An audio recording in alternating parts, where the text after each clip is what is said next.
Imagine the story of humanity, not of its kings, nations, and wars, not of its Alexander the Greats or Leonardo da Vinci's.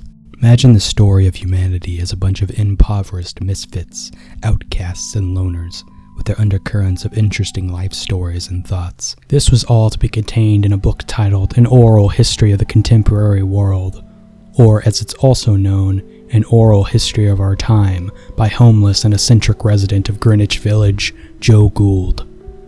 It was said by the writer himself that it was a book 11 times longer than the Bible, made up of 9 million words consisting of the life stories of the common men and women left out of the larger epics of history. So sit back and let me tell you the story of the longest book never published and the eccentric writer who wrote it. If you like this video, consider giving it a like and maybe subscribing if you want to stick around for more videos on writing and literature. Anyways, onto the video. In December of 1942, a profile would be published in the New Yorker titled Professor Siegel by writer Joe Mitchell. In this article is where the larger public would know of a man by the name of Gould. Quote, Joe Gould is a blithe and emaciated little man who has been a notable in the cafeterias, diners, barrooms, and dumps of Greenwich Village for a quarter of a century. He sometimes brags rather wryly that he is the last of the Bohemians. All the others fell by the wayside, he says. Some are in the grave, some are in the loony bin, and some are in the advertising business. Gould's life is by no means carefree.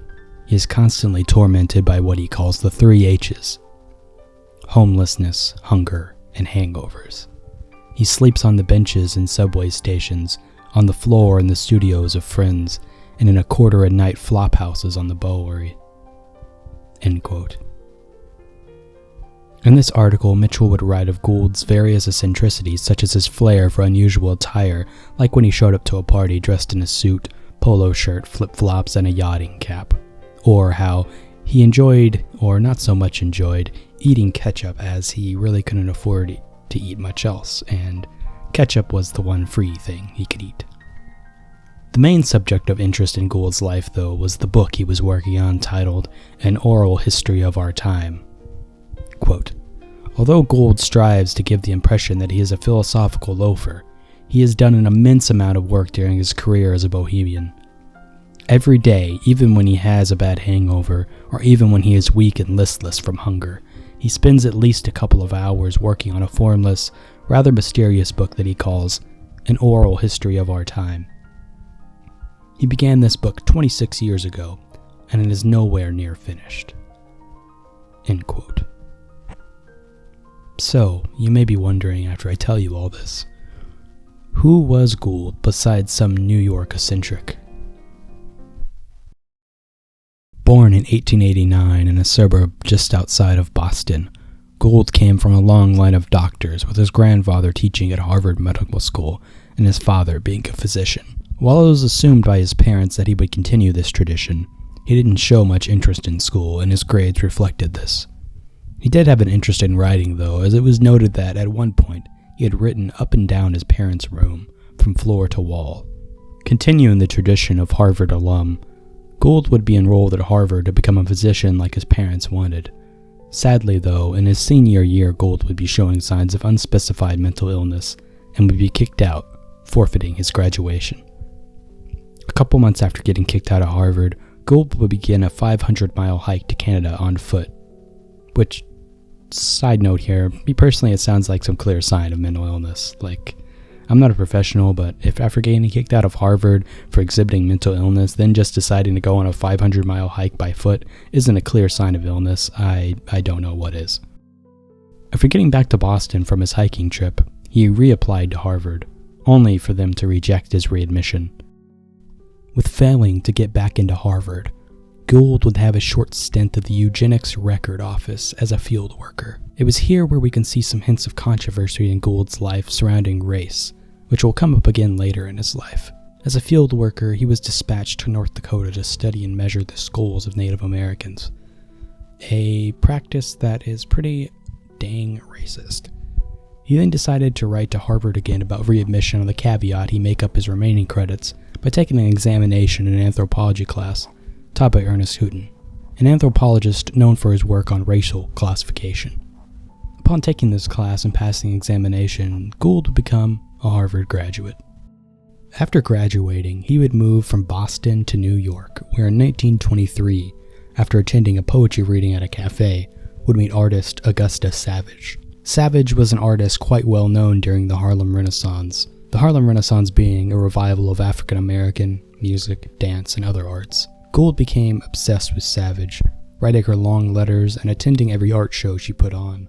With his past interests in eugenics and theories on race, it may sound odd that a man like that would be at all interested in an African American woman like Augusta. But don't take this for any sort of love. It seems that Gould had an obsession, bordering on fetish, of interracial sex.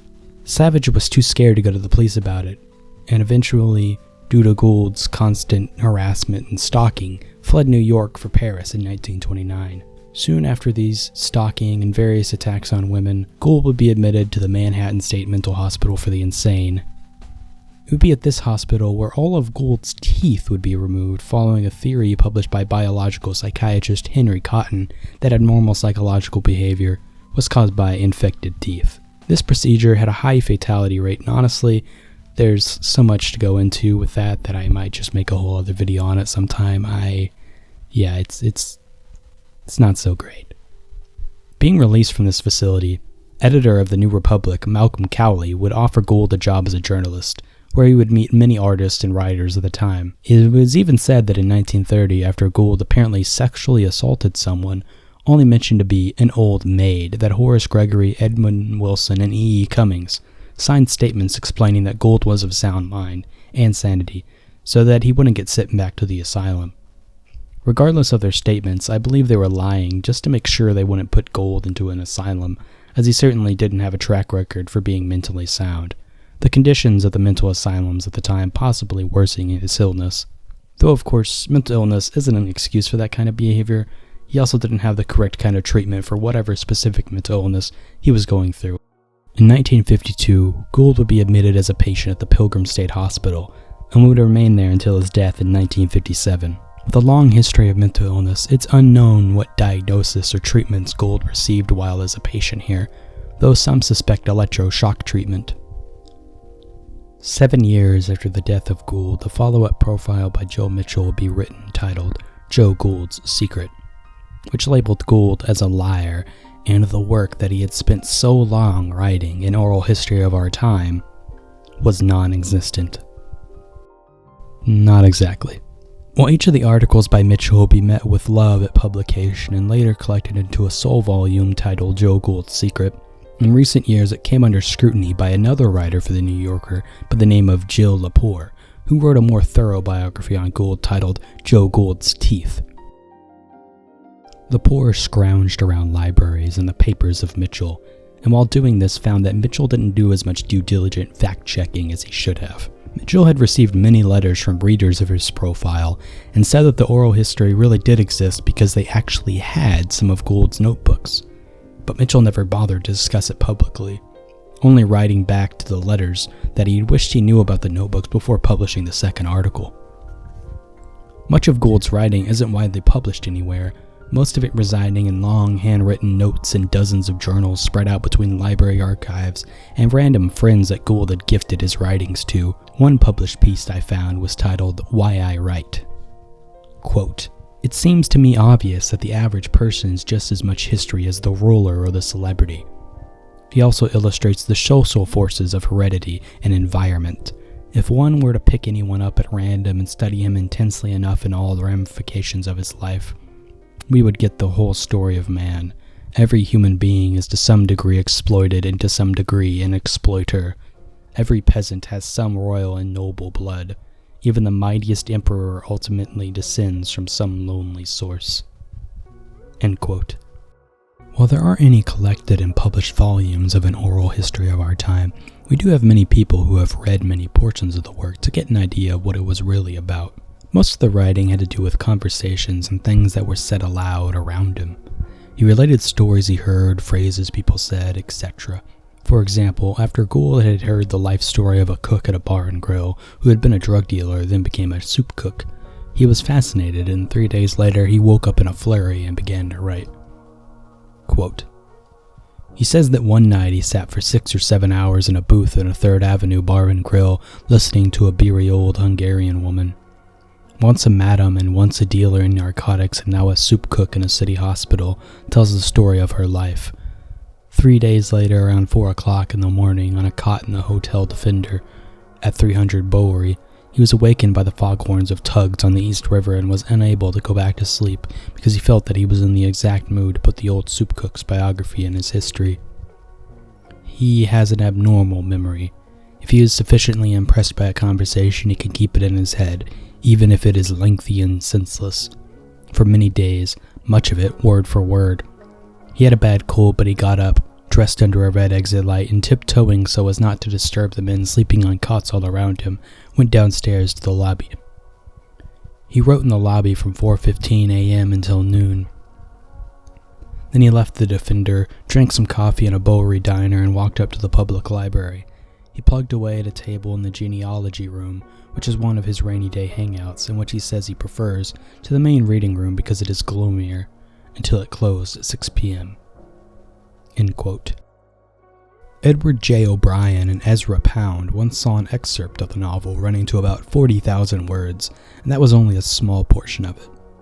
Another writer, Millen Brand, was one of the people who had written to Joe Mitchell about an oral history after he had made claims in his second article of it not existing, and Brand explained to him that it did exist because not only did he have a notebook of it, but he had also had read much of the whole work itself.